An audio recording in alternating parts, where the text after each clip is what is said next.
Bismillahirrahmanirrahim. Assalamualaikum warahmatullahi wabarakatuh. Waalaikumsalam warahmatullahi wabarakatuh. Alhamdulillah kita bertemu lagi pada kajian mata hati sore hari ini.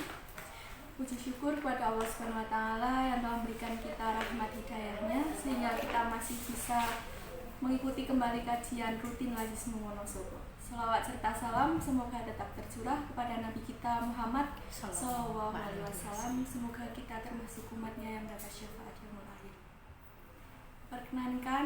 Perkenalkan nama saya Dela Yuliana dari Lazismu Wonosobo yang akan menjadi moderator pada hari ini. Dela.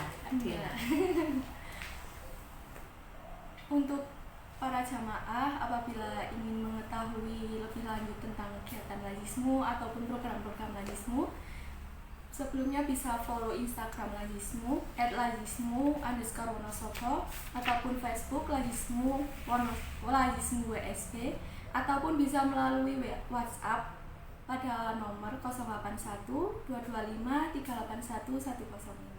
Itu nomornya mungkin bisa diulangi lagi. Ya, bisa saya ulangi lagi ya. 081 225 381 105. Baik, pada kesempatan kali ini kajian kita sore hari ini bertema Robi, ringankanlah tanganku untuk bersedekah. Nanti apabila para jamaah ingin bertanya selama sesi materi berlangsung, bisa langsung tulis di kolom komentar. Nah, nanti kita akan bahas pada sesi tanya jawab. Insya Allah, baik-baik insya Allah. Gitu. Baik, karena waktu sudah masuki materi, kami persilahkan pada Ustazah Eva untuk menyampaikan materi pada sore hari ini. Alhamdulillah. Bismillahirrahmanirrahim. Sahabat Lazismu yang dirahmati oleh Allah, yang tidak bisa kami sebutkan satu persatu. Assalamualaikum warahmatullahi wabarakatuh. Alhamdulillahirabbil alamin. Alhamdulillahilladzi la ya'til hasanata illa minhu. Asyhadu an la ilaha illallah wa asyhadu anna Muhammadan abduhu wa rasuluh. Allahumma salli ala Muhammad wa ali Muhammad kama sallaita ala Ibrahim wa ali Ibrahim innaka Hamidum Majid. Alhamdulillahirabbil alamin. Saudaraku yang dirahmati oleh Allah, hari ini kita masih diberikan nikmat oleh Allah, nikmat yang luar biasa, merasa nikmat untuk berbuat baik. Karena banyak di sekitar kita, tak jarang mungkin tetangga dekat kita atau bahkan mungkin anggota keluarga kita diberikan rasa nikmat, namun bukan nikmat untuk berbuat baik, nikmat maksiat kepada Allah, nikmat untuk membuka aurat, nikmat ketika meninggalkan sholat, nikmat mencuri, nikmat ketika mengambil. Dan hari ini Allahu Akbar, kita diberikan nikmat oleh Allah untuk berbuat baik, duduk di majelis ilmu. Semoga kita termasuk orang-orang yang bersyukur mensyukuri nikmat itu. Karena apa saudaraku? Bertambahnya harta kadang-kadang membuat kita beresiko semakin tinggi juga kesombongan. Berubahnya dari tidak punya kedudukan menjadi punya kedudukan sangat mengancam kita untuk memiliki sifat sombong. Pun yang tadinya jarang ngaji, yang tadinya nggak pernah kenal kajian, tiba-tiba kenal kajian, setan itu pinter banget buat membuat kita semuanya dengan kita ngaji, kita menjadi pribadi yang sombong, menganggap diri lebih baik dari orang lain. Kata Ibnu Jauzi, sombong karena harta itu tercela, sombong karena kedudukan itu tercela. Tapi yang paling tercela adalah sombong karena ilmu dan ibadah. Kenapa? Karena kita tidak tahu apakah ibadah kita diterima oleh Allah. Karena kita tidak tahu kebenaran ilmu kita di sisi Allah. Maka saudaraku, tidak ada ucapan lain yang patut keluar dari lisan kita kecuali Alhamdulillahirabbil alamin, dan bermohon kepada Allah. Bukankah Nabi Ibrahim dan Ismail usai membangun Ka'bah, beliau berdoa, Rabbana taqabbal minna innaka antas samiul alim wa tub alaina innaka antat tawwabur rahim. Bukankah setelah sholat bukan hamdalah yang kita ucapkan, melainkan salam assalamualaikum warahmatullahi, yang keluar dari lisan kita adalah istighfar. Maka saudaraku, semoga acara kajian mata hati sore hari ini diridhoi oleh Allah, menjadi jalan kebaikan untuk kita semuanya. Shalawat dan salam semoga senantiasa terlimpah kepada baginda Muhammad Sallallahu Alaihi Wasallam. Beliau yang bersabda dalam sebuah hadis, apa kata Rasulullah Sallallahu Alaihi Wasallam? Yaqulu ibnu Adam mali mali, berkata anak Adam, itu hartaku, itu mobilku, itu tokoku, itu usahaku, itu uangku, itu tabunganku, itu perhiasanku. Padahal apa? Qala wa hallaka ya ibna Adam mimma lika illa, memang yang kamu punya itu apa? Ma akalta fa afnaita, yang kita makan akan keluar. Masya Allah. Maka di dalam matan hadis yang lain disebutkan rezeki manusia itu dari hadis ini tuh hanya 3, yang kita makan sampai kita keluarkan. Allah dari saudara saya bawa karena dibayang-bayangkan nanti sampai enaknya luar biasa. Begitu saya nyentong sega, bentar balik ke belakang medisinya sudah didekatkan oleh Allah, entah dari mana, kan bukan menjadi rezeki saya. Maka kata Rasulullah, rezeki itu yang termakan. Kalau ngaji ada snack 1 box isinya 3, dibawa pulang misalnya, yang 1 dimakan anak, yang 1 dimakan suami, yang 1 dimakan jimba. Itu yang kita makan. Kemudian apa kata Rasulullah? Aula bista fa ablaita, tusuk, beli baju, nyetrika, jadi rezeki. Maka kemarin saya ingatkan lagi, pakaian-pakaian yang ibu-ibu sudah nggak muat, yang ibu-ibu pakaiannya masih bagus, masih bisa diberikan kepada orang lain, bongkar. Hanya yang kita pakai sampai kita lusuh. Dan apa kata Rasulullah? Yang kita miliki hanya yang kita sedekahkan kepada Allah. Saudaraku sekalian yang dirahmati oleh Allah, wa ma siwa dzalika fa huwa dzahibun wa tarikatun linnas. Dan selain yang 3 itu, berapa banyak tabungan, berapa kita, itu hanya akan kita tinggalkan kepada ahli waris. Maka Masya Allah, sabda Rasulullah yang luar biasa. Dan yang lain, keyakinan kita bangun bahwa rizki hanya yang kita, keyakinan itu semoga kita bisa menjadi lebih baik, pribadi yang lebih baik. Semoga Allah berkenan menolong kita melalui syafaat baginda Muhammad. Saudaraku sekalian yang dirahmati oleh Allah, hari ini judul kajian tangan kita, bantu tanganku, bantu tangan kami untuk Allahu Akbar. Berkah, kita tidak mampu berbuat baik, kita tidak ilmu, kita tidak mungkin mampu sholat khusyuk Allah Subhanahu wa Ta'ala. Maka sebelum kita mulai, inilah doa kita semuanya. Kita bisa bersedekah hanya dengan ditolong Allah Subhanahu wa Ta'ala. Yang pertama yang kami sampaikan, Masya Allah, setelah sholat kita sering membaca doa, Allahumma la mani'a lima a'taita wa la mu'tiya lima mana'ta wa la yanfa'u dzal jaddi minkal jadd. Semoga saudaraku sudah hafal semuanya. Doa yang membangun keyakinan yang luar biasa bahwa apa?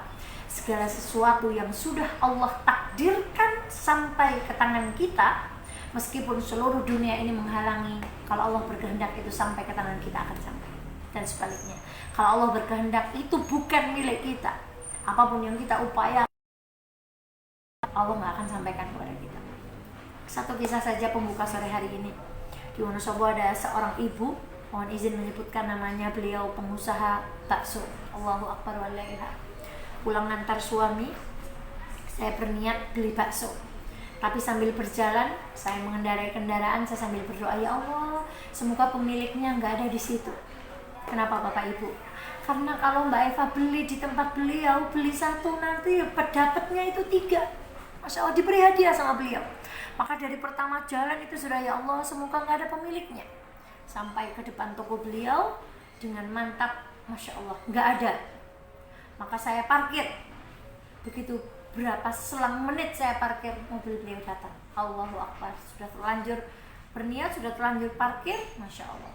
Sudah mencoba umpetan, sudah mencoba menghindar supaya nggak ketemu beliau, tetap ketemu. Ya benar, beli 2 dapat 4, yang 2 diberi hadiah. Kenapa Mbak Eva?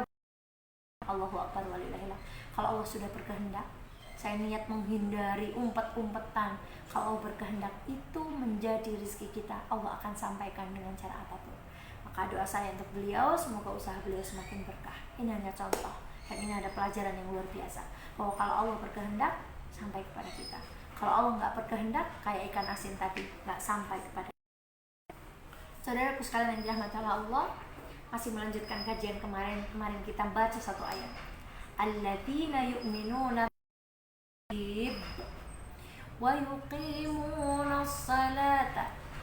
Ya Allah. Nanti di akhir ayat, wa mimma razaqnahum yunfiq. Dari sebagian apa-apa yang kami rezekikan, mereka menginfakkan itu. Allahu Akbar. Sebelum bicara sedekah, kita bicara infak. Infak, yunfiqun. Yang menarik, kata-kata yunfiqun diaturkan Allah dalam fi'il mudhari. Fi'il mudhari dalam bahasa Arab artinya pekerjaan ini sedang atau akan, artinya terus menerus. Maka sambungan dari kajian kemarin, bagian dari orang yang bertakwa. Setelah kita yakin bahwa Allah, yakin atas kekuasaan Allah. Yang kedua, keyakinan kita yang luar biasa. Ciri-ciri orang bertakwa adalah orang yang terus menerus. Itu bukan yang menginfakkan, tapi ada kata-kata terus menerus Allahu Akbar walillah. Maka kita lihat, kita belajar dari akar bahasa. Nafaqah au nifaqan wa infaqan. Allahu Akbar. Ini kita sedikit saja belajar bahasa Arab. Betapa indah guru-guru kita menerangkan tentang sedekah ini. Saudaraku, semoga Allah mengizinkan kita semuanya pergi ke tanah Mekah. Kemudian ketika kita haji, kita akan melihat terowongan Mina. Di atasnya itu tertulis nafaq. Maka secara bahasa, nafaq itu, infak itu secara bahasa itu yang pergi. Karena berinfak itu artinya apa? Memberikan yang kita miliki, kemudian yang kita berikan itu akan terpisah dari diri kita. Kemudian dia pergi. Maka nafak itu yang masuk itu kelihatan pergi. Tapi setelah itu kita melalui nafak, kita akan keluar dan menemui cahaya. Kalau kita mau teliti lebih dalam lagi, sesungguhnya infak itu, kalau kita sambungkan dengan makna terowongan itu, Allahu Akbar, orang yang berinfak, sesungguhnya dia sedang membentuk jalur kehidupan. Nampaknya harta kita berkurang. Nampaknya pakaian yang kita berikan itu hilang. Nampaknya uang yang kita sedekahkan itu berkurang. Tetapi sesungguhnya itu sedang digunakan oleh Allah untuk menggali lubang jalan kehidupan kita. Sampai ketika kita keluar nafak, kita akan bertemu lagi cahaya. Bukankah kalau kita keluar terowongan, masuk terowongan, gelap, kemudian keluar akan terbuka cahaya. Allahu Akbar walillah. Maka ini semangat untuk kita. Sesungguhnya ketika kita berinfak, nampaknya di mata kita manusia biasa hilang, pergi, habis. Bahkan makna bahasanya tuh habis. Tetapi sesungguhnya itu sedang digunakan oleh Allah untuk membuat jalur kehidupan kita yang lebih baik, sampai kita bertemu dengan cahaya ridha Allah Subhanahu wa taala. Allahu Akbar walillahil hamd. Itu dari segi bahasa. Lantas kita akan berbicara satu hadis yang kita sepakati, muttafaqun alaih, unfiq alaih. Berinfaklah, aku akan berinfak kepadamu. Jadi Allah nih akan memberikan infak kepada kita. Syaratnya apa dulu? Kita ngasih dulu. Allahu Akbar walillah. Lihat ceritanya Abdurrahman bin Auf. Suatu hari beliau mendapatkan keuntungan 1 kotak emas. Maka beliau itu tidak merem tidur. Allahu Akbar walillah. Semoga Allah merahmati beliau dan membuat kita mampu meniru sedikit saja sifat seperti beliau. Beliau mendapatkan keuntungan 1 kotak. Beliau nggak bisa tidur. Istrinya bertanya, wahai suamiku, apa yang terjadi kepadamu? Saya dapat keuntungan 1 kotak emas dan saya gelisah karena saya pengen membagikan keuntungan itu supaya habis diberikan kepada fakir miskin. Masya Allah, ibu yang di rumah, kalau bapak dapat keuntungan 1 peti emas, kira-kira bilang apa? Ayo pak, belikan mobil gitu ya, ayo belikan perhiasan yang baru, belikan HP yang baru. Tidak, kata istrinya Abdurrahman bin Auf, mari kita infakkan bersama-sama. Maka malam itu beliau mencari orang-orang yang berhak diberikan. Maka tahukah, setelah itu Allah memberikan malam berikutnya keuntungan 2 peti emas. dibagikan lagi oleh Abdurrahman bin Auf, dapat 3, dibagikan lagi oleh Abdurrahman bin Auf, dapat 4. Allahu Akbar walillah. Dalam satu riwayat bahkan Abdurrahman bin Auf itu setiap hari memerdekakan 3 budak. Dan Abdurrahman bin Auf setiap hari memasang 30 ekor unta. Kalau sekarang 30 kendaraan, dipenuhi dengan kebutuhan-kebutuhan pokok. Dan Abdurrahman bin Auf pajang unta ini di pinggir jalan. Kemudian pelayan-pelayan beliau mengatakan, ayo siapa yang butuh? Allahu Akbar walillah. Kita orang datang ke rumah minta saja kita belum yakin sama Allah. Ini Abdurrahman bin Auf dipasang untanya di pinggir jalan. Siapa yang butuh silahkan ambil. Allahu Akbar. Maka ketahuilah di akhir hayat ketika Abdurrahman bin Auf meninggal, emasnya itu saking banyaknya emasnya Abdurrahman bin Auf sampai dempet satu dengan yang lain.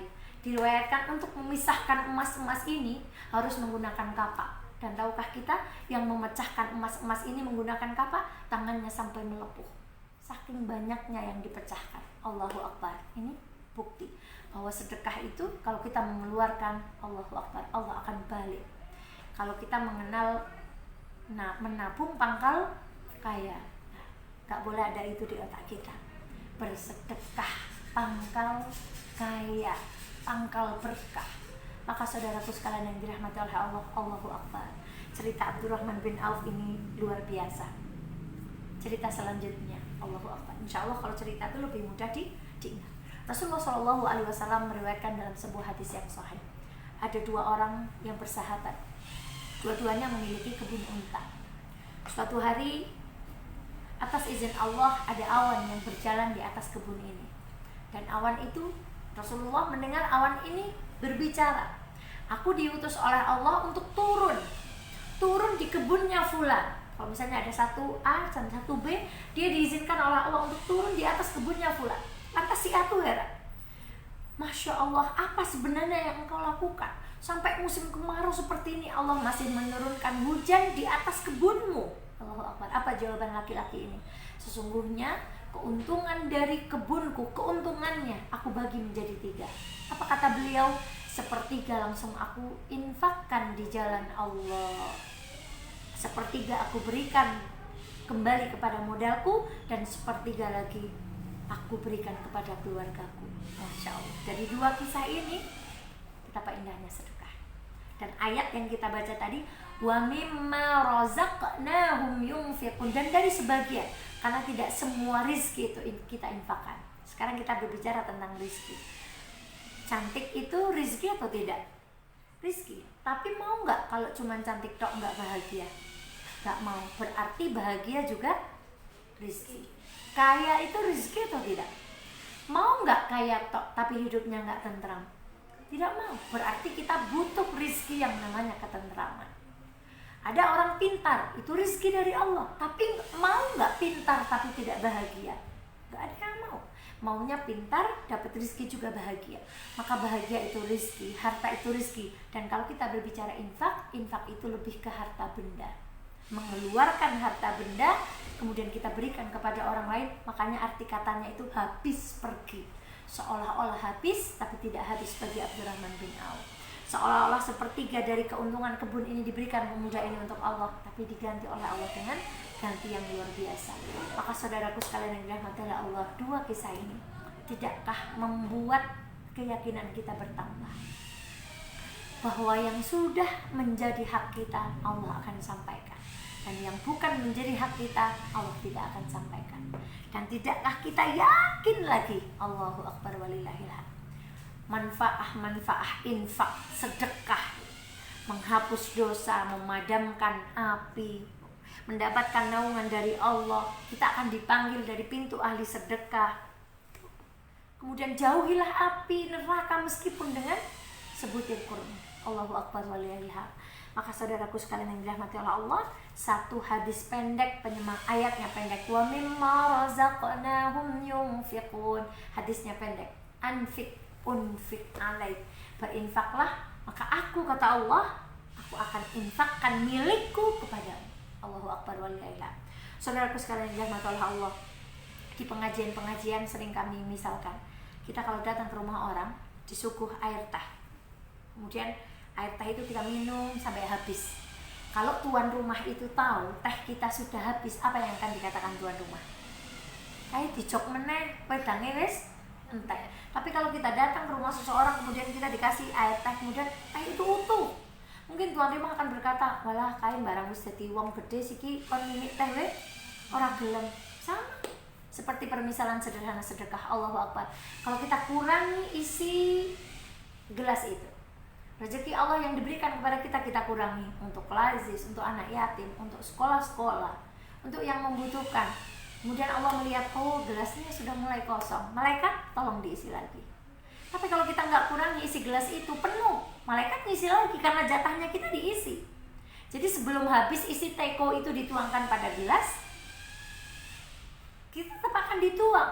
Tapi bedanya yang ahli sedekah akan dituang sesuai dengan kebutuhannya. Tapi lihat orang yang enggan bersedekah, gelasnya penuh, nggak pernah dikeluarkan, maka malaikat pun akan tetap ngisi, tapi kemana airnya? Hilang, tumpah. Jadi harta yang tidak berkah, mohon maaf, diuji dengan anak, diuji dengan pasangan, diuji dengan teman, habis. Maka saudaraku sekalian yang dirahmati oleh Allah, kurangi. Yang perempuan, ayo kurangi. Keinginan kita kalau beli itu butuh, mendesak, kepengen. Kebanyakan kalau ibu-ibu itu kalau beli itu kepengen, bukan karena mendesak. Maka Allahu Akbar wallahil hamd. Dan bersedekah itu memadamkan murkanya Allah. Ini yang paling, ya Allah, kita tuh banyak maksiat. Berapa maksiat yang telah mata ini gunakan pagi hari ini? Lihat iklan, orang nggak pakai baju muslim. Berapa maksiat lisan, menggunjingnya nggak dengan lisan, dengan jempol juga. Berapa maksiat telinga, berapa maksiat hati, berapa maksiat tangan. Maksiat itu mendatangkan murka Allah. Dan kita tuh dikasih tahu salah satu cara memadamkan murka Allah, bersedekahlah. Allah, ya Allah, seperti oase. Rasanya seperti diberi kabar gembira, ya Allah, terlalu banyak maksiat yang kita gunakan, yang kita lakukan. Dan Allah akan padamkan murkanya ketika kita mengeluarkan sedekah. Saudaraku sekalian yang dirahmati oleh Allah, izinkan kami bercerita lagi. Seorang tabi'in bernama Rabi bin Haytham. Allah. Rabi bin Haytham adalah seorang tabi'in yang terkenal tidak pernah keluar dari lisannya kecuali 4 perkara. 1, Al-Quran. 2, berzikir kepada Allah. Yang ketiga, menasehati. Yang keempat, bertanya tentang kabar saudaranya. Al-Quran, zikir, menasehati, bertanya tentang kabar saudaranya. Sampai sini kita tanya pada mulut kita. Yang keluar dari mulut kita apa saja? Gembrenggang, kadang-kadang nyanyi. Bukannya berdoa, apalah nyanyi. Kadang-kadang gembrenggang gerundal. Allahu Akbar. Mengeluh, ya Allah, wana sapa dinake ka panas temen, nanti kalau hujan wana sapa ka anis temen. Rabi bin Haytham tidak pernah keluar dari lisan beliau kecuali Al-Quran, zikir, menasihati manusia, dan bertanya tentang kabar saudaranya. Hingga suatu hari muridnya bertanya, wahai syekh, wahai guruku Rabi bin Haytham, apa yang membuatmu mampu menjaga lisanmu hingga engkau tidak pernah berbicara yang buruk? Kemudian Rabi bin Haytham, Masya Allah, apakah kurang iman kita kepada Allah? Bahwa setiap yang kita ucapkan itu dilihat oleh Allah. Bahwa setiap yang kita ucapkan itu ada di kanan kiri kita. Ma yalfidhu min qawlin illa ladaihi raqibun atid. Maka beliau imannya itu kuat. Kita masih berbicara tentang keimanan karena korelasinya besar dengan sedekah. Gak mungkin kita mau bersedekah kecuali kita beriman kepada Allah, bahwa Allah akan mengganti sedekah kita. Gak mungkin kita mampu bersedekah, mampu berbicara baik kecuali kita yakin bahwa apa yang kita ucapkan itu akan dicatat oleh Allah. Allah, jangan khawatir.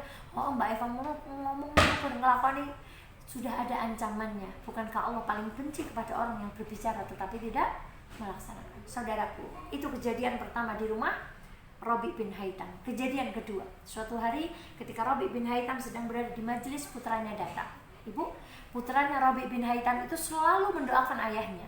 Jadi ketika berjumpa dengan ayahnya, beliau selalu mengatakan, wahai ayahku, semoga Allah menjagamu. Ini pelajaran yang luar biasa. Ayo kita biasakan kepada anggota keluarga itu supaya kita itu saling mendoakan. Jadi anak-anak kita terbiasa mendoakan, suami kita mendoakan, kita pun mendoakan. Allah bersama dengan ketemu dengan teman, perpisahan, ya Allah semoga sehat selalu ya, berkah gitu. Semoga bahagia selalu ya, tentram. Maka sang anak berkata, wahai ayah, ibu itu sudah masak makanan halwa namanya. Kalau halwa di India itu makanan sejenis makanan seperti manisan yang terbuat dari wortel. Kemudian wortel itu diparut, nanti di atasnya ditaburi kismis atau apa. Tapi waktu itu halwa itu adalah makanan yang sangat enak dan orang-orang tertentu saja yang memakannya. Kemudian Rabi bin Haytham mengiyakan. Ketika beliau sudah disajikan halwa di depan beliau, tiba-tiba ada yang mengetok pintu. Kita membayangkan yang datang kepada syekh adalah muridnya atau sesama syekh atau orang lain. Tahukah kita yang datang adalah orang gila? Dengan bahasa orang gila, intinya orang gila ini meminta halwa yang sedang ada di hadapan Syekh Rabi bin Haytham. Apa yang dilakukan? Berikan halwa ini kepada orang itu. Anaknya mengira yang akan diberikan hanya secuil, tapi ternyata oleh Rabi bin Haytham diberikan semuanya. Allah Allah. Apa kata putranya? Sekali lagi putranya terbiasa saling mendoakan. Kemudian dia berkata, wahai ayahku, semoga Allah menjagamu. Wahai ayah, kenapa engkau memberikan halwa itu kepada orang gila? Orang gila itu kan nggak tahu itu enak apa enggak, itu makanan mewah atau enggak. Padahal bunda itu sudah sulit, sudah susah payah bikin mau buat bapak, ibu itu sudah sulit. Allahu Akbar. Astagfirullahaladzim. Apa jawaban Rabi bin Haytham? Orang gila itu tidak tahu, tapi yang menciptakan orang gila itu tahu. Allah. Saudaraku, ini semangat buat saudara-saudaraku yang senang berinfak dan tidak ingin orang lain tahu. Bertahanlah. Orang lain tidak tahu, yang menciptakan orang itu tahu. Yang kita beri tidak tahu siapa yang memberi, yang menciptakan orang yang diberi itu tahu. Allah Maha mengetahui. Kata Rabi bin Haytham, orang gila itu tidak tahu, tapi Allah tahu. Maka bersedekahlah. Di dalam sir wa alaniyah, di dalam sir lebih afdal, dan kalau disyiarkan untuk kepentingan tertentu Allah membolehkan. Jangan khawatir perbuatan baik kita tidak diketahui oleh siapapun. Manusia tidak tahu, tapi penciptanya manusia tahu. Burung itu tidak tahu kita beri nasi basi atau kita beli beras, pencipta burung itu tahu. Bahkan terhadap hewan pun, saya punya sahabat ketika mau pindah itu, beliau itu nangis. Kemudian kami tanya, eman-eman Pak Umay? Tidak. Tapi saya terbiasa melemparkan gula supaya semut-semut di sini itu makan. Saya terbiasa membuang beras di balkon sehingga burung-burung itu datang ke rumah saya. Kalau saya pindah dari rumah ini, siapa lagi yang akan menaburkan gula untuk dimakan semut-semut, dan siapa yang akan memberikan beras-beras kecil untuk dimakan burung-burung itu? Masya Allah, terdiam mulut ini keluh ketika mendengar jawabannya. Maka saudaraku, burung itu tidak mampu berterima kasih kepada pemberinya, tapi yang menciptakan burung tahu bagaimana tahu membalas perbuatan baik yang kita lakukan. Dan kejadian yang ketiga di rumah Rabi bin Haytham, beliau diuji oleh Allah dengan stroke separuh. Ketika itu beliau mendengarkan, hayya 'alas shalah, hayya 'alal falah. Kemudian beliau memanggil anaknya, wahai anakku, kemarilah. Apa yang beliau minta? Beliau meminta untuk pergi ke masjid. Allahu Akbar. Hari ini kita diuji oleh Allah. Ada yang ke masjid, ada yang tidak. Semuanya dalam rangka berijtihad. Tetapi ketika pandemi sudah berlalu atau pandemi belum ada waktu itu, masjid, bertaut hati kita dengan masjid. Apa kata Rabi bin Haytham? Wahai Syekh, engkau kan punya rukhsah, separuh badanmu lumpuh, kenapa kau nggak sholat di rumah aja? Diriwayatkan ketika digendong itu, kakinya Rabi bin Haytham itu kelangsrah. Apa bahasa Indonesianya kelangsrah, Mbak? Terseret, tersentuh dengan tanah, ngelaruk begitu, kelangsrah.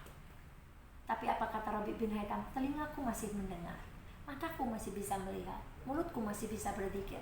Maka aku akan tetap sholat di masjid walaupun aku harus berjalan dengan merangkak.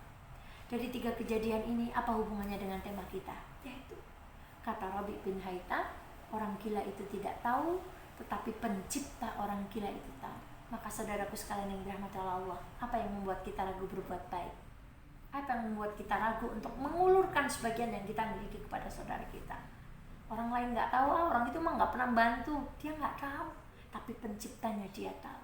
Tetangga kita nggak tahu sedekah kita sebanyak apa, pencipta tetangga kita tahu. Allahu Akbar wallah. Kisah ini luar biasa. Maka kalau tadi kan kita bercerita orang-orang yang mampu bersedekah, bagaimana kalau kita tidak dititipi sesuatu yang bisa kita gunakan untuk bersedekah?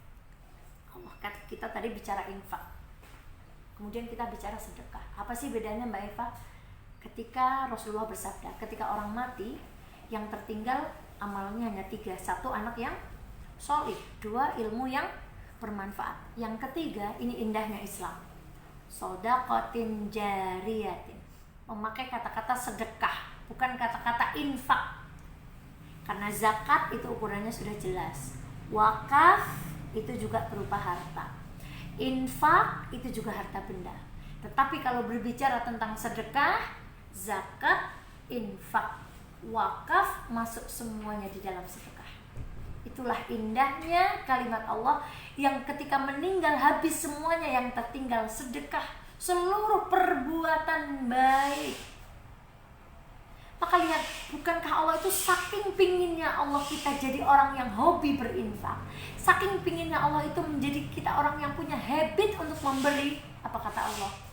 Kepada Aisyah dikatakan oleh Rasulullah Shallallahu Alaihi Wasallam, wahai Aisyah, jaga dirimu dari api neraka meskipun hanya dengan sebutir kurma. Itu artinya kalau di tempat kita mungkin sebutir kentang, sebutir kubis, sebutir tomat, sebutir lombok. Sama. Betapa Allah itu pengen kita jadi orang yang senang memberi. Kata Rasulullah, tak kasih tahu nih, nilainya sedekah itu saking besarnya, tak kasih kemudahan tip. Sampai kata Rasulullah SAW, meskipun dengan sebutir kurma itu bisa mencegah kita dari api neraka. Bukankah kita hafal kisah seorang perempuan yang memberikan air minum kepada seekor? Apa beratnya memberikan air minum? Maka sekarang saudara-saudara kita banyak yang bergerak di sedekah air. Allahu Akbar. Apa beratnya memberikan air minum? Apa beratnya berbagi aqua di musola, di masjid-masjid, meninggalkan satu pok kita bawa di kendaraan kita taruh? Apa beratnya? Itu bahwa Allah tuh pengen banget kita tuh jadi orang yang senang bersedekah, tak kasih nitipnya ringan. Dan bukankah kita juga hafal ketika Rasulullah SAW mengatakan ada seorang laki-laki yang menjadi ahli surga gegara dia menyingkirkan ranting yang menghalangi orang muslim jalan ke masjid. Mbak dan Mas, kalau menyingkirkan batu di jalan pakai tangan apa pakai kaki? Pakai kaki kan, ditendang. Lagi bukan melisit. Kenapa? Karena kita menganggap pekerjaan itu ringan, kecil, gak ada manfaatnya. Tetapi bayangkan, saking ringannya kita sampai pakai kaki, tapi ringannya itu di sisi Allah sungguh berat luar biasa.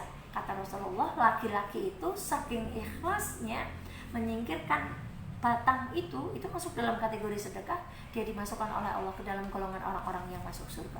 Allahu Akbar. Jadi dengan cara apa lagi? Kita nggak punya harta nih buat bersedekah, Allah kasih tahu tipnya tuh yang ringan. Yang sering kita lupa minta adalah minta tolong kepada Allah supaya kita menjadi orang-orang yang ringan bersedekah. Minta sama Allah, idza kunta dza qalbin qunu'in fa anta wa malikud dunya sawa. Dalam pepatah Arab dikatakan kalau kita punya hati yang qanaah, sesungguhnya kita dengan raja-raja di dunia ini itu sama. Kalau sudah tertidur, apa bedanya tidur di spring bed dengan tidur kalau kita di pondok sudah biasa tidur di lantai? Tidak ada bedanya kalau hatinya qanaah. Maka doanya kan, ya Allah berikanlah aku rasa qanaah terhadap apa yang telah Engkau berikan. Maka sekali lagi kita tidak bisa bersedekah kecuali kita ditolong Allah. Maka sering kita punya hartanya, kita punya pakaiannya yang mau dibagi, kita punya sesuatu yang mau dibagi, tapi tangan kita belum juga ringan untuk berbagi. Kenapa? Karena kita belum meminta pertolongan Allah. Maka mulai hari ini, setiap hari kita minta pertolongan Allah supaya tangan kita itu ringan. Allahu Akbar walillahil hamd. Saudaraku, saking pelitnya tangan ini bersedekah, kadang-kadang bukankah datang ke rumah kita orang yang katakanlah dari pondok pesantren, kadang-kadang pakai penampilan seperti kiai, dalam hati berpikir ini setan. Kalau kiainya datang meminta sumbangan, santrinya di pondok yang ngurus siapa? Nanti datang orang berkata keluarga saya begini. Datang lagi ibu-ibu yang lain, saya mau pulang kemana, saya nggak punya ongkos. Allahu Akbar walillah. Bagi saya itu apa bapak ibu? Karena saking beratnya tangan ini bersedekah, sampai Allah jemputkan mereka ke rumah kita untuk menjemput sedekah kita. Ya Allah. Tapi kan Mbak Eva, mereka ngapusi. Ada orang datang bawa proposal, bapak kami mau bangun masjid berapa, kurang berapa uang 10 juta kita kasih, masjidnya nggak berdiri, kita tetap dapat pahala itu. Maka kalau ada orang datang, kalau ibu ada rezeki, beri, jangan diumpat. Kalau dia bohong atau tidak bohong, itu urusan Allah. Kita tetap dapat pahala sesuai dengan niat kita, nggak berkurang sedikit pun. Maka bagi saya ketika datang orang-orang yang datang ke rumah kita kemudian meminta, entah dia bawa proposal catnya asli atau tidak, ya Allah, bagi saya, oh iya, saya bilang sama suami saya, berarti kita kurang sedekah ya. Sampai Allah mendatangkan tangan-tangan untuk mengambil dari rumah kita. Saking kurangnya kita, saking pelitnya kita, saking bakhilnya kita. Maka saudaraku sekalian yang dirahmati Allah, minta sama Allah, ya Allah, ringankan tangan ini untuk bersedekah. Jangan menjadi tangan yang terus menggenggamkan. Semuanya milik saya, milik saya, milik saya. Kalau kita sadari hadis yang kita baca pertama, hanya yang kita makan, hanya yang kita pakai sampai lusuh. Berapa banyak pakaian yang di lemari kita yang sudah tidak muat, yang kebesaran, itu bukan rezeki kita. Keluarkan, berikan kepada orang lain. Maka saudaraku, dan yang kita sedekahkan itu yang akan kembali kepada kita. Kalau hari ini kita keluar 1.000, ya kita akan ketemu di akhirat 1.000. Kalau hari ini kita keluarkan 10.000, kita ketemu 10.000. Dan anehnya dari manusia, Bu, kalau ibu punya uang 10.000, Mbak Eva minta 1.000 boleh? Boleh. Punya uang 100.000 diminta 10.000 boleh? Boleh. Punya uang 1 juta diminta 100.000 boleh? Tapi kalau punya uang 100 juta diminta 10 juta boleh? Pikir-pikir. Jadi manusia itu semakin banyak yang diberikan, kadang-kadang bukan semakin hobi bersedekah, tetapi semakin boleh. Punya uang 1 miliar diminta 100 juta boleh? Pikir-pikir. Tapi kalau punya uang 1.000 diminta 100 boleh? Mantap sekali jawabannya. Allahu Akbar walillah. Maka hilangkan jargon di sini, nabung pangkal kaya. Kita sahabat lazismu di otak itu harus bersedekah pangkal kaya. Fisirri wa alaniyah, di dalam kerahasiaan dan di dalam terang-terangan, keduanya boleh. Maka sebagai penutup, ketika Rabi bin Haitam itu ditanya, wahai guruku, berikan nasihatku, nasihat untukku satu amalan yang luar biasa itu. Kemudian beliau berkata, perbanyaklah menyembunyikan kebaikan, kecuali dalam perkara-perkara tertentu yang kita butuhkan untuk syiar. Masya Allah, ada lazismu, ada lazismu, ada lazis apa dan semuanya.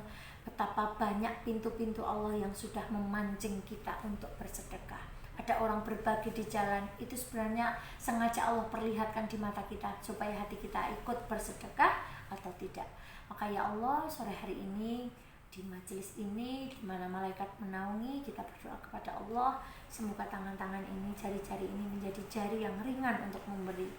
Tidak mampu memberi banyak, berilah sedikit walaupun dengan sebutir kurma. Jangan takut orang lain tidak tahu, jangan takut orang lain tidak menilai. Yang menciptakan tetangga kita, yang menciptakan saudara-saudara kita, Allah Maha tahu apa yang sudah kita lakukan. Rabbana taqabbal minna innaka antas samiul alim wa tub 'alaina innaka antat tawwabur rahim. Semoga kita semuanya dimudahkan menjadi orang-orang yang gemar bersedekah, berinfak, insyaallah. Demikian, mohon maaf lahir batin. Semoga ada manfaatnya, utamanya untuk yang bicara dan untuk yang mendengarkan. Teruntuk sahabat lazismu dimanapun berada, mohon maaf lahir batin. Saya akhiri. Assalamualaikum warahmatullahi wabarakatuh. Alhamdulillahirrahmanirrahim. Masya Allah, jazakillah khair. Wa iyyakum, Mbak Dela. Sungguh menginspirasi kita semua, kisah-kisah yang telah disampaikan Ustazah. Semoga kita selalu tergugah hatinya untuk mensedekahkan sebagian harta kita. Amin. Baik, kita memasuki sesi tanya jawab. Sudah ada beberapa pertanyaan masuk tadi, dan kami ingatkan kembali bagi para jamaah yang ingin bertanya, bisa langsung tulis pada kolom komentar. Ada satu pertanyaan dari salah satu jamaah. Bagaimana cara agar kita ikhlas bersedekah tanpa kita memikirkan dunia dan memikirkan bahwa harta kita itu kurang? Allahu Akbar walillah. Yang paling ditakutkan oleh para ulama itu juga rasa tidak ikhlas. Karena kita itu manusia biasanya kalau sudah memberi itu sukanya diiling-iling. Oh, kayak biar yang ora tak rewangi nyong mesti surat yang apa-apa. itu semuanya butuh latihan. Maka saudaraku, cara dari latihan untuk ikhlas itu, Masya Allah, berlatihlah untuk bersedekah yang orang lain tidak tahu. Mulai dari sedikit sampai banyak. Misalnya kita punya tim, Jumat ini saya mau bersedekah 20.000, Jumat depannya lagi 40.000, Jumat depannya lagi 60.000. Tapi jangan kasih tahu siapapun dan latihan. Masya Allah. Dengan latihan terus menerus, pokoknya Mbak tulis aja hamba Allah, Mbak tulis saja hamba Allah. Terus itu semuanya menjadi latihan untuk kita, supaya hati kita itu letakkan betul, ya Allah tolong bantu saya ikhlas ya Allah, supaya saya tidak ingin diucapkan terima kasih. Manusia itu pengennya kalau ngasih sesuatu dibilang apa? Kasih ya, gitu kan. Begitu diucapkan terima kasih itu senangnya luar biasa. Maka kita harus melatih hati kita gimana kita bersedekah sampai nggak pengen diterima kasih. Masya Allah. Dan saudaraku sekalian dirahmati Allah, merasa tidak kurang, ya kajian kita yang kemarin pertama itu yakin betul bahwa kita itu dijatah. Ingat tadi jelas nggak? Kalau kita nggak pernah kurangi, meskipun jatah kita disentor terus sama Allah, itu akan luber. Tapi kalau kita kurangi, dan ingat, rezeki kita itu sudah dijatah. 1 miliar kita ambil dengan haram, sesungguhnya Allah akan sampaikan kepada kita dengan cara yang halal. Misalnya ada pencuri, nyuri uang 1 juta. Sebenarnya kalau pencuri itu sabar tidak mencuri, yang 1 juta itu sama Allah mau diberikan kepada dia dengan cara yang halal, tetapi dia tidak sabar sehingga dia mencuri. Sama koruptor, dia berkorupsi 10 miliar. Sebenarnya Allah mau menyampaikan 10 miliar itu kepada kita dengan cara yang halal, entah lewat anaknya, entah lewat istrinya, entah lewat menantunya. Tapi karena dia tidak sabar, dia berbuat haram, maka sampai juga sama-sama. Tetapi yang dia tidak sabar itu akan sampai dengan yang halal, dan uang itu akhirnya sampai kepada orang tersebut dengan cara yang tidak halal. Tinggal pilih. Maka kepada benarnya Allahu Akbar, minta kepada Allah, kita tidak bisa ikhlas kecuali dibantu Allah. Caranya apa? Latihan bersedekah dalam diam, yang orang lain tidak tahu, yang orang tidak perlu tulis nama kita. Jadi kenapa ini sekalian promo Lazismu, saya nggak di endorse ini saya, subhanallah. Ini ikhlas saya katakan kepada direktur Lazismu waktu itu. Sebenarnya ketika kita berinfak kepada lembaga-lembaga zakat, ini juga melatih keikhlasan kita. Karena yang bagi kan teman-teman di Lazis, yang menerima tidak tahu sesungguhnya yang berinfak itu siapa. Itu bagi yang berinfak itu latihan. Karena orang yang kita beri nggak perlu tahu siapa yang memberi.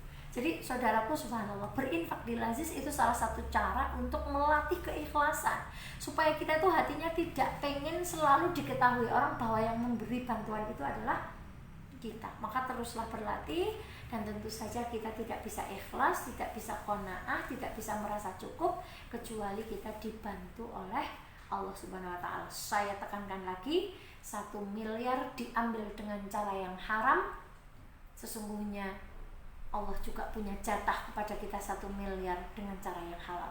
Tapi banyak orang tidak sabar, akhirnya mengambil jatah itu dengan cara yang tidak benar. Kan? Jadi jodoh itu sudah ditentukan, nah, mbak-mbak. Jodoh itu sudah ditentukan, dia itu sudah ditentukan. Tapi banyak orang yang tidak sabar, sehingga mengambilnya, mendekatinya itu dengan cara yang haram, menyentuh sebelum dihalalkan, berhubungan sebelum dihalalkan. Dia kan nggak sabar. Padahal kalau dia sabar, Allah itu sudah tentuin dia itu jodohnya kita. Nah sama seperti itu. Nah ini jadi melenceng. Gara-gara yang di depannya ini mbak-mbak cantik. Allah Ta'ala alam bisawab. Nah itu nih jawabannya, semoga bisa memuaskan jawabannya. Dan untuk pertanyaan selanjutnya, ini karena kita mendekati bulan Ramadan, jadi ada yang bertanya, mana yang lebih utama pada bulan Ramadan? Bahkan orang-orang fakir dahulu. Allah Akbar. Jadi ada zakat itu wajib, sedekah itu dalam kategori sunnah. Jadi tentu saja yang zakat fitrah kita dahulukan.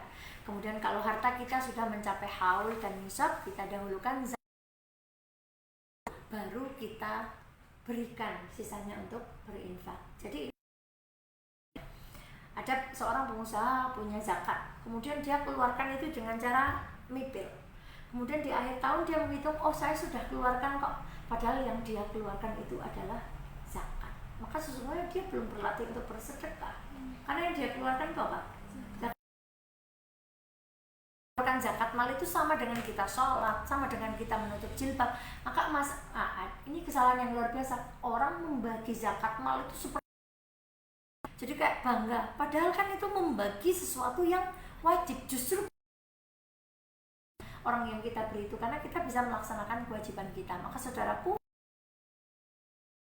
dahulukan yang wajib, baru setelah itu urutkan yang sunnah. Dan zakat ini penerimanya sudah jelas. Insya Allah nanti semoga di tim Lazisme juga ada kajian-kajian khusus yang mendalam tentang zakat, siapa penerimanya. Sedangkan infak di Al-Quran juga sudah jelas siapa infak yang paling utama, orang tua. Setelah itu lil walidaini wal aqrabin, keluarga dekat kita. Baru setelah itu masuk pada tetangga, masuk. Ya Allah, sebelum kita berbuat baik kepada siapapun, orang tua kita paling berhak menerima apa yang kita miliki. Keluarga dekat kita, orang tetangga, kemudian fakir miskin dan seterusnya. Semuanya di dalam Islam ada urutannya. Intinya dahulukan yang wajib, zakat didahulukan, kemudian semoga diberikan rezeki yang luas, infaknya jalan, zakat malnya. Terus ada lagi yang datang pada kita itu minta mana yang lebih utama. Ada beberapa kategori itu yang orang lain datang kepada kita selain dari orang tua. Nah, kalau jawaban sebelumnya guys, jadi pertama urutannya orang tua, tapi kalau ada orang lain datang ke rumah kita, dan ini sering, Masya Allah, boleh menyepelekan, mohon maaf, pengamen sekali. Orang yang berpenampilan lusuh, pakaian itu, tetapi ketika dia bersumpah di hadapan Allah, maka sumpahnya itu dikabulkan. Allahu Akbar. Maka saya takut betul jangan-jangan orang yang berpakaian lusuh yang sering kita tolak, orang yang meminta-minta, orang yang datang ke rumah kita, urusan dia kepada Allah. Tetapi urusan kita ketika ada orang datang memberi bagi saya pribadi, ya Allah, maka berikan seikhlasnya ibu. Sekiranya ibu ikhlas dan tidak akan mengungkit-ungkit itu, 10.000, 20.000, berikan itu. Kalau sudah datang, berikan secukupnya yang kita mampu. Tapi kalau kita mau bicara yang diurutkan, orang tua sudah nggak ada yang membutuhkan, baru masuk ke orang lain dan fakir miskin seterusnya. Tengok dulu orang tua, tengok dulu keluarga terdekat kita, itu yang paling utama, baru kepada orang. Seperti tadi yang kita cerita, maka berikan seikhlasnya ibu. Urusan bohong atau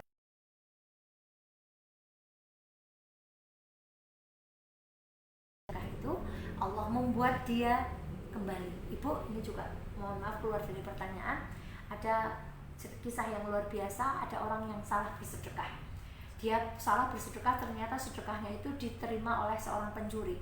Dia disalah-salahkan, beri gak sih uang sedekah. Kemudian dia malamnya karena merasa bersalah, dia bersedekah lagi. Ternyata yang dapat sedekah itu adalah seorang pelacur. Kemudian orang berkata lagi, ngapain sedekah kok sama pelacur, wong sing liyane be ana gitu. Meskipun sedekah, pastikan makanan kita itu dimakan orang-orang yang bertakwa. Jadi sebenarnya urutannya sangat detail, diberikan dulu kepada orang yang kita yakini. Ini pada hikmahnya, karena dia salah, dia bersedekah lagi. Ternyata yang dapat sedekahnya itu adalah orang kaya. Jadi dia berkata, ngapain tuh orang kaya dikasih, dia kan cukup.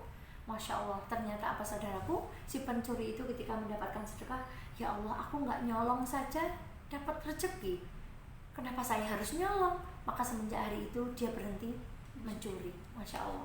Kemudian si pelacur itu, ya Allah, saya tidak melacur saja saya dapat rezeki, kenapa saya terus berbuat keburukan? Dan si kaya itu berkata, kenapa saya kaya justru diberi? Mestinya saya kalau kaya itu memberi. Maka dari sedekah yang nyasar itu, si kaya ini jadi senang berbagi. Allahu Akbar. Pokoknya Tidak ada sesuatu yang sia-sia di mata Allah. Perbuatan baik kita pasti ada efeknya. Sama seperti kita melempar-lemparan kita keras ya, pantulannya keras dan seterusnya, insya Allah akan kembali kepada kita. Faman ya'mal mithqala dzarratin khairan yarah wa may ya'mal mithqala dzarratin akan kembali kepada kita. Allahu akbar. Wallahu ta'ala bishawab. Itu sementara itu dulu yang bisa kami sampaikan. Pertanyaan yang masuk baru 3. Mungkin bagi para jamaah yang ingin bertanya ataupun pertanyaannya belum tersampaikan, bisa mengikuti kajian kami yang selanjutnya. Insya Allah Hadilahismu akan dilaksanakan setiap hari Senin dan Insya Allah, insya Allah, insya Allah. Ya, mungkin itu saja karena waktunya sudah selesai.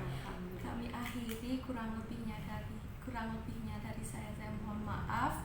Minwal qalam wa mayastur. Mohon pamit. Assalamualaikum.